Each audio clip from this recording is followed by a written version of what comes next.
নিৰোধকাৰী পাণ্ডৱৰ জয়তা স্বপ্ন আৰু কৌৰৱৰ পৰাজয়তা হলি কল্পনা।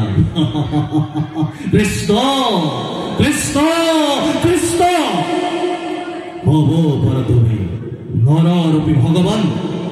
এই বুলি পাৰ্থৰ মৃত্যুত হস্তক্ষেপ কৰিলে নচলিব কৃষ্ণ। পাৰ্থক তুমি ৰাখিব নোৱাৰিবা কৃষ্ণ, পাৰ্থক তুমি ৰাখিব নোৱাৰিবা। অংগাধিপতি অখা পাণ্ডৱৰ পৰাজয়ৰ বাৰ্তা শুনি সুখী হলো। তিৰস্কাৰ নকৰিবা। তিৰস্কাৰ কৰা নাই ৰাতন, তোমাৰ গুণানুকীৰ্তন কৰিছো। অখা কৰ্ণ এতিয়াও জীয়াই আছে।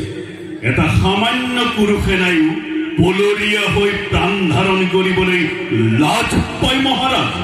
কুৰুপতি কুৰুপতি ই আজি কেনে ব্যৱহাৰ? কৌৰৱৰ প্ৰধান সেনাপতি বীৰগ্ৰগণী মহাৰথখণ্ডৰ যোগ্য ব্যৱহাৰ। কৌৰৱেশ্বৰ কৰ্ণক অধৈৰ্য নকৰিবা, তৃপ্ত নকৰিবা।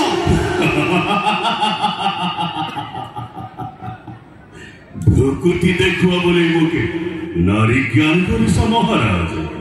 জানো জানো তুমি মহাৰাজ প্ৰচণ্ড প্ৰতাপী, জানো বীৰ তুমি নোহোৱা ৰমণী, অসীম ঐশ্বৰ্যশালী তুমি কুৰুপতি। সত্য কথা, নিঃসহায় নিৰ্ধনী কৰ্ণক অযাচিতে কৰিছিলা ৰাজ্যদান, অযাচিতে কৰিছিলা মণি মুক্তাদান। কিন্তু কিন্তু সেই কৰ্ণই নকৰে সহ্য এনে অপমান। তেন্তে ধৈৰ্য ধৰে কোন প্ৰাণে সহিব এই অপমান?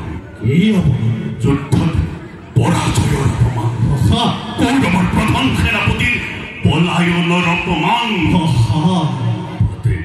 আলোচনা পৰবাকী পাণ্ডৱৰে নিপুণ চানেকি চাই ৰণ পাণ্ডেৰ দৰে ভিৰ থল কৌৰৱৰে বিৰাট বাহিনী উদ্ধস্বপ্ৰাণ লৈ তেজিৰে সমৰে ভিক্ষাৰীৰ তিৰস্কাৰে বাণী অহংকাৰ।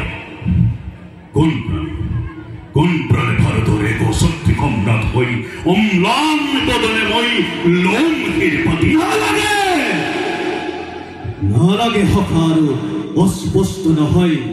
প্ৰত্যক্ষ পাইছো দেখা অন্তৰৰ মনোবেথা বেদনাৰ ৰেখা। চিন্তা নাই গুৰুপতি, নিদাৰুণ ক্ৰূৰ নিয়তিয়ে গোপনে গোপনে আহি নিৰ্মম হাতেৰে ভাগ্য চক্ৰ আজি মোৰ প্ৰতিকূলে দিছিলে ঘূৰাই। কিন্তু কিন্তু ইমান সতৰ্ক মই নোৱাৰে চাপিব কাষ, নোৱাৰে তৰিব আৰু ষড়যন্ত্ৰৰ জাল।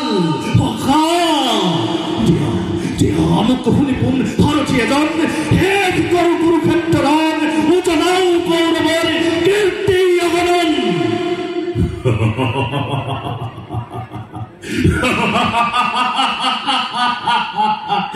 প্ৰবল বেগেৰে আজি ধুমুহা বলিব, প্ৰবল বেগেৰে আজি ধুমুহা বলিব। বাঁধিবৰ শক্তি নাই বংশ